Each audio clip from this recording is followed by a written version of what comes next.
সংসারের সন্তানদের ভালোভাবে বড় করার দায়িত্ব বাবা মার। তারা ভাবনা চিন্তা করে ঠিক করবেন কয়টি সন্তান চান এবং কখন। অবশ্য একজন স্বাস্থ্যসেবা দানকারী হিসেবে আপনি ছোট সংসারের সুবিধাগুলো তাদের বুঝিয়ে বলতে পারেন। আপনার এলাকার অনেক পরিবার আপনার পরামর্শের উপর নির্ভর করে। আপনি তাদের সাহায্য করতে পারেন ছোট সুখী পরিবার তৈরি করতে। তাদের বুঝিয়ে বলতে হবে কীভাবে তারা ছোট সুখী পরিবার তৈরি করতে পারে। পরিবার ছোট হলে সন্তানদের স্কুলে পড়ানো সম্ভব হবে, তাদের স্বাস্থ্য ও পুষ্টি ব্যাপারে যত্ন নেওয়া যাবে। একটি শিশুর বুদ্ধি ঠিকভাবে বাড়ার জন্য তার সঠিক পুষ্টির খুবই প্রয়োজন। বড় পরিবারে অনেক বেশি খরচ করতে হয়, কাজে কোনো কিছু ঠিকভাবে করা সম্ভব হয় না। আধুনিক বিশ্বের সদস্য হিসেবে বাংলাদেশ ছোট পরিবারের কথা বলে আসছে, কারণ একটি স্বাস্থ্যবান সুখী উৎপাদনশীল ভবিষ্যতের জন্য পরিবারগুলোকে ছোট রাখতে হবে। আমার দ্বিতীয় এএনসি চেক আপের জন্য স্বাস্থ্যকেন্দ্রে গেছিলাম। আমার এখনো মনে আছে, 4 বছর আগে আমার যখন বিয়ে হয় তখন আমার বয়স ছিল 20 বছর। তখন আমি পরিবার পরিকল্পনা সম্পর্কে কিছুই জানতাম না। আমার স্বামী আমাকে বলল, আমাদের দুজনের বয়সই অল্প, এখন আমাদের সন্তান না নেওয়াই ভালো। আমিও আমার স্বামীর কথায় রাজি হইলাম। আমাদের বিয়ের কয়দিন পরেই মাঠকর্মী মিষ্টি আপা আমাদের বাসায় আসলো। আপা আমার কাছ থেকে জানতে চাইলো আমরা পরিবার পরিকল্পনা কোনো পদ্ধতি গ্রহণ করছি কিনা। আমার খুবই লজ্জা লাগছিল আপার সাথে পরিবার পরিকল্পনা বিষয়ে কথা বলতে, কিন্তু আপার হাসি মুখ আর আন্তরিক আচরণে আমার সব লজ্জা কেটে গেল। আমি আপাকে বললাম, জি আপা, আমার স্বামী কন্ডম ব্যবহার করছে, আপাতত আমরা কোনো সন্তান নিতে চাই না। সমাজে কিছু কিছু লোক আছে, তারা এখনও পরিবার পরিকল্পনা সম্বন্ধে বিভ্রান্ত ছড়াইতেছে। যেমন আমাদের এই গ্রামের মানুষ পরিবার পরিকল্পনা সম্বন্ধে সচেতন নয়, কিন্তু সমাজের এমন ব্যক্তি আছে যে সে সঠিক তথ্য দিয়া পরিবার পরিকল্পনা গ্রহণ করানোর পদ্ধতি দিতে পারে। তখন কে কোন পদ্ধতিতে পরিবার পরিকল্পনা গ্রহণ করবে সেটা তার একান্তই ব্যক্তিগত ব্যাপার। পরিবার পরিকল্পনা গ্রহণ করার পরে যখন এটা সুফল পাবে এবং তাদের ঘরে সংসারে সুখ শান্তি বয়ে আসবে, তখন আর এই সমাজের মানুষ পরিবার পরিকল্পনা সম্বন্ধে কোনো কুচ্ছা এবং গুজব ছড়াবে না। আপা, আমি আজকেই আমার আইডিটা খুলে ফেলতে চাই। ও, কিন্তু কেন? আপনি তো মাত্র 1 বছর হইলো পড়ছেন, হঠাৎ খুলতে চান কেন? আইডির ব্যাপারে নানা কথা শুনছি, আমার ভয় লাগতেছে। কি শুনছেন একটু বলেন তো দেখি। এইটা নাকি শরীরের যে কোনো জায়গায় চলে যেতে পারে, এমনকি হার্টে যাও আটকাইতে পারে। আপনার জানাশোনার মধ্যে কারো কি এমন হয়েছে? না, আমার জানার মধ্যে কারো হয় নাই, কিন্তু হয় শুনছি। আপনার নিজের কি মনে হয় এরকম কোনো অসুবিধা? তা হইতেছে না, কিন্তু ভবিষ্যতে তো হইতেও পারে। আচ্ছা আপা, আমি আপনাকে এখন ভালোভাবে বুঝাই যে আইইডি জরায়ুতে কিভাবে থাকে, তাহলে আপনি বুঝতে পারবেন যে এটা শরীরের অন্য কোনো জায়গায় যাইতে পারে না।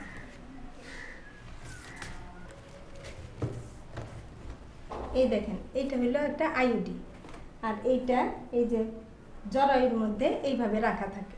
আইইডিটা এই সুতার মাধ্যমে টান না দিলে কখনোই বের হবে না, আর অন্য কোথাও যাওয়ার কোনো সম্ভাবনা নাই। এখন আপনার দুশ্চিন্তা দূর হইল তো? জি আপা, এখন বুঝলাম আসলে এই সবই গুজব, এইগুলা কথার কোনো ভিত্তি নাই। আমার এইসবে কান দেওয়া উচিত হয় নাই, আপনার অনেক সময় নষ্ট করলাম। না না, কোনো অসুবিধা নাই, আপনার চিন্তা তো দূর হইল। এখন আপনার কাছে সঠিক তথ্য আছে, আপনি যে কাউরে এই বিষয়ে ভালো করে বুঝাইতে পারবেন। আসলে ব্যাপারটা কি আপা, এই ধরনের সঠিক তথ্য দিয়াই এইসব গুজব আর ভুল ধারণা দূর করতে হয়। কিন্তু আপা, অন্যের ভুল ধারণা ভাঙানোর জন্য কি সঠিক তথ্য আমার জানা আছে? কেন, আপনি আপনার নিজের অভিজ্ঞতার কথা বলবেন। তাছাড়া পরিবার পরিকল্পনার যে কোনো বিষয়ে যদি এই ধরনের কোনো সমস্যা হয়, তাহলে আমার কাছে অথবা আমার মতো মাঠকর্মীর কাছে গিয়ে সঠিক তথ্যটা জানা নেবেন। জি আচ্ছা। হবে। তাহলে পরিবার পরিকল্পনা পদ্ধতি ব্যবহার করার ক্ষেত্রে ক্লায়েন্ট সেবাদানে আমরা আসলে কি কি করতে পারি সে নিয়ে আমরা আজকে আলোচনা করব। তাহলে বলেন তো আমরা কি কি করতে পারি? আপা, ক্লায়েন্ট যেন নিজের ইচ্ছায় ঠিক করে সে কোনো পরিবার পরিকল্পনা পদ্ধতি ব্যবহার করবে কিনা, অথবা কোন পদ্ধতি ব্যবহার করবে তা ঠিক করা খুবই জরুরি। একদম ঠিক বলছেন। আর কিছু? ক্লায়েন্ট যাতে সব পদ্ধতি যাই না শুই না একটা পদ্ধতি বাইসা নিতে পারে, এই জন্য ক্লায়েন্টকে ভালোভাবে সবকিছু জানাইতে হইব। ঠিক বলছেন। আর কেউ কিছু? আপা, পরিবার পরিকল্পনা পদ্ধতি ব্যবহার করতে আগ্রহী করার জন্য কোনো রকমের টাকা পয়সা, সুবিধা, চাকরি, পুরস্কার এইসব দেওয়া যাবে না। একদম ঠিক। কিন্তু ক্লিনিকে যাওয়ার জন্য যাতায়াতের খরচ দেওয়া যেতে পারে। এছাড়া যে কয়দিন সে কাজ করতে পারলো না তার জন্য ক্ষতিপূরণ, আর যদি অপারেশন হয় তাহলে তার পরনের পরিষ্কার কাপড় দেওয়া যাইতে পারে, তাই না আপা? হ্যাঁ, রাহেলা একদম ঠিক বলেছে। তার যে ক্ষতিপূরণ হলো, অর্থাৎ সে যে সময়টাতে ক্লিনিকে যাওয়া আসা করলো, তার যে সময়টা নষ্ট হলো এবং তার রোজগারের যে ক্ষতি হলো, সেজন্য তাকে কিছু টাকা পয়সা ক্ষতিপূরণ দেয়া যেতে পারে।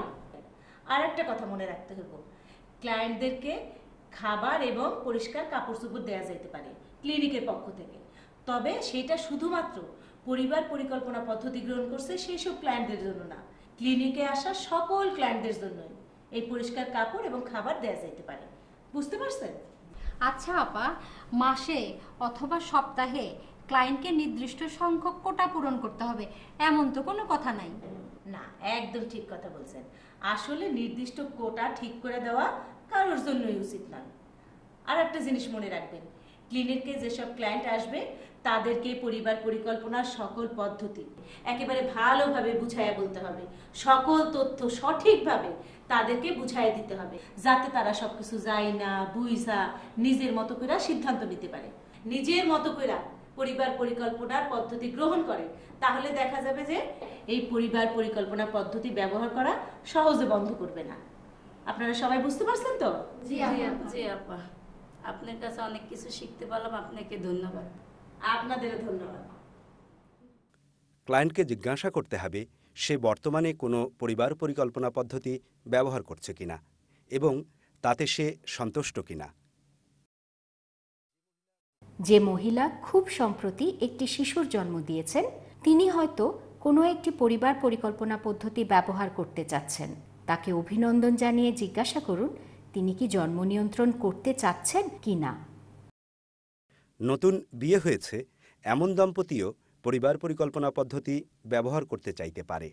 কোনো মহিলা যখন শিশুদের টিকা দিতে নিয়ে আসে অথবা এএনসি বা পিএনসি সেবা নিতে আসে তখন তার পরিবার পরিকল্পনা পদ্ধতি ব্যবহার করার কোনো ইচ্ছা আছে কিনা তা জিজ্ঞাসা করতে পারেন। বাচ্চা কেমন আছে আপা? আল্লাহর রহমতে ভালোই আছে, শুধুমাত্র বুকে দুধ খাওয়াইতেছি। আপনি যেভাবে যেভাবে বলছেন সেভাবেই খাওয়াইতেছি, যখন খেতে চায় তখনই দেই। খুবই ভালো। আপা, পরিবার পরিকল্পনা পদ্ধতি নিয়ে কি কিছু ভাবছেন? আমাদের মনের কথা আপনি বুঝতে পারছেন আপা, আপনার সাথে এই ব্যাপারে আমরা কথা বলতে চাচ্ছিলাম। আমাদের তো একটা বাচ্চা আছে, আমরা আপাতত আর সন্তান নেওয়ার কথা ভাবছি না।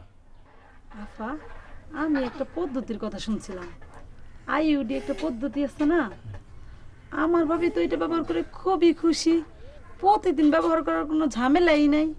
আমি ভাবছি ওইটাই ব্যবহার করব। আপনি কি বলেন আপা? আমি তো মনে করি খুবই ভালো। আইইডি সম্পর্কে আমি আপনাদের বলছি, আমি জানি আপনারা জানেন, তারপরও আপনাকে সুবিধার লেগে বুঝাই কইতাছি।